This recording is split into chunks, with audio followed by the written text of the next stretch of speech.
Resisto's red zone air barrier and waterproofing membrane provides protection against air and water around building openings and other construction details.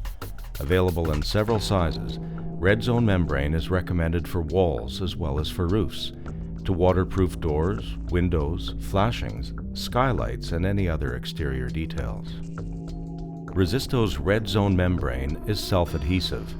It's made of 40 mil or 1 millimeter thick elastomeric bitumen.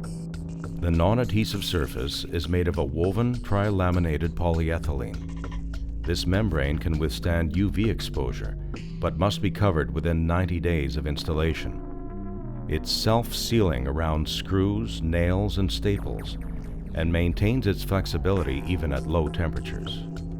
In order to optimize adherence of the red zone waterproofing membrane on surfaces such as wood, plywood, OSB panels, fiberglass, as well as concrete, the water-based H2O primer or the solvent-based exterior primer must be applied.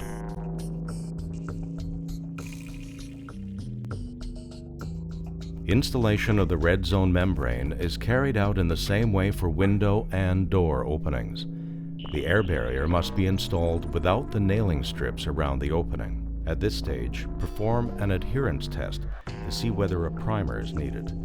Always test in a small surface area and let the primer dry completely to confirm compatibility. Starting at the bottom of the opening, make a horizontal incision in the air barrier to insert the red zone interior corners. Use staples or roofing nails to fasten it to the support. Next, fold the air barrier back toward the interior of the opening, except for the upper part.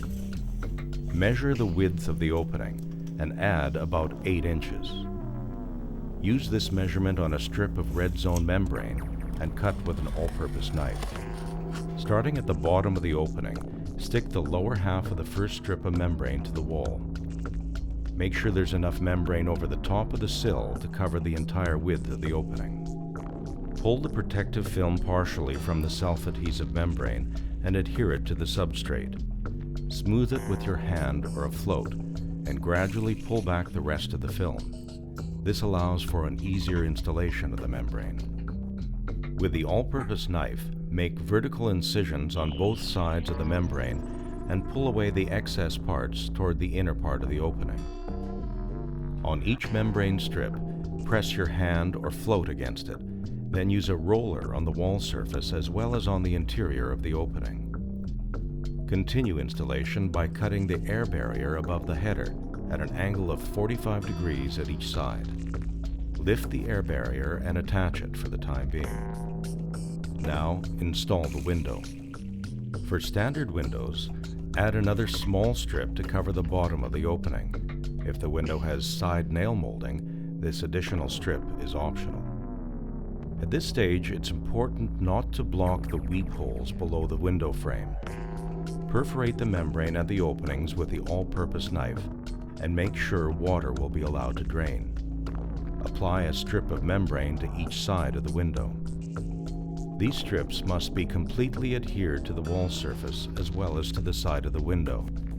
Make sure that the part of the membrane that's folded back onto the side of the window doesn't go past the molding of the finished exterior. Also be sure that the membrane is not in contact with the caulking, which will be applied later. Apply a strip of red zone membrane below the air barrier to cover the upper part of the opening. As with the side membranes, it must be adhered to the top of the window. Cut the exterior corners in order to fold them back. Pull back the air barrier and apply strips at the places where it was cut to ensure uniform coverage. A door opening is treated in the same way as for a window opening. First, clean the surface. Apply primer if necessary, making sure to test the surface beforehand for adherence and compatibility. To waterproof the inside corners at the bottom of the opening, install red zone corners or gussets cut to measure, depending on the surface to be treated. Pull back the air barrier toward the inside of the opening, except for the upper part. Cut the air barrier above the header at an angle of 45 degrees on each side, lift it, and attach it for the time being. Apply the first strip of red zone membrane to the bottom of the opening. Now install the door. Apply a second strip beneath the threshold.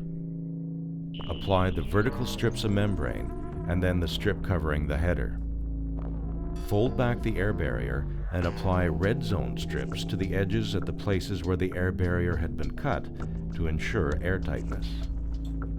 It's important to smooth the entire surface with your float and roller to achieve maximum adherence.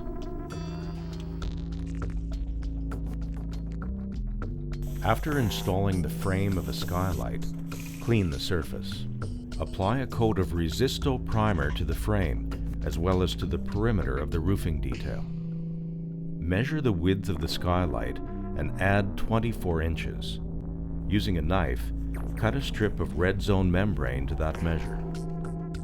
Always begin at the bottom working up, and apply the first strip of red zone membrane to the bottom of the skylight. Make sure to overlap the red zone membrane onto the upper part of the waterproofing material. Repeat with a strip to the left of the opening, then to the right side. The membrane width should be 12 to 18 inches. Using an all-purpose knife, cut 4 gussets about 1 3/4 inches wide and 4 inches long. Apply the gussets to the 4 exterior corners of the skylight opening. To facilitate installation of strips on the upstands, fold the red zone membrane to a width of about 1.5 inches, and then partially pull back the protective film. Position the membrane on the frame at the bottom of the skylight. Slowly pull back the protective film, using a float to adhere the membrane to the substrate. The strip must cover the frame of the skylight and overlap the horizontal surface of the roof by about 4 to 6 inches. It must also adhere perfectly to all surfaces. It's very important to achieve good adherence to the substrate using a roller. There should be an extra 4 to 6 inches on each side. Make a notch at the corners with an all-purpose blade, being careful not to perforate the gussets. Fold back and adhere the surplus. Run your hand over the membrane and follow up with a roller over the entire surface. Be sure the membrane adheres well.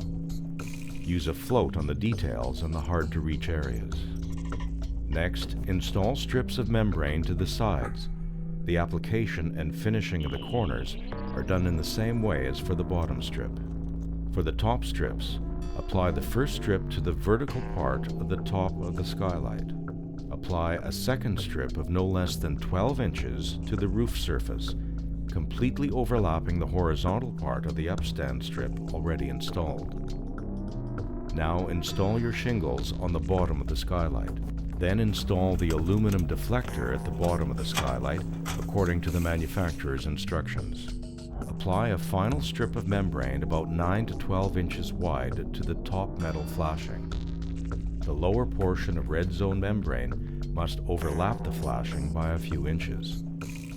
But for aesthetic reasons, make sure that the membrane isn't visible in between the shingle tabs.